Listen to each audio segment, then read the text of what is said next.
The operating theaters are not functioning. They're not functioning for emergency surgeries, but also they're not functioning for women in need of C-sections, for example. We're getting ready for what seems will be a long and intense emergency.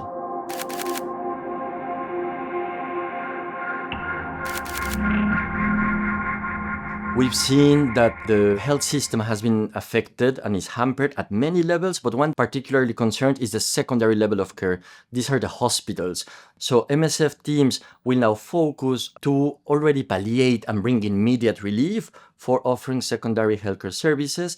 At the same time, we cannot leave aside how important primary healthcare services are in this context, and this includes access to medication so that the patients with diabetes, with hypertension can continue their care. We are very worried for the affected population displaying symptoms of stress and acute trauma after the horrible experience lived during and after the earthquake and the aftershocks that followed.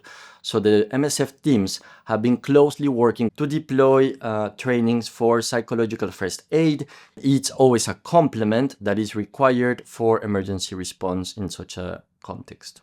The key element for us to respond to the emergency in Myanmar is community engagement, is working hand in hand with the existing efforts by the community. It's the only way in which we can make a meaningful difference and a meaningful impact in the health and well-being of the affected population.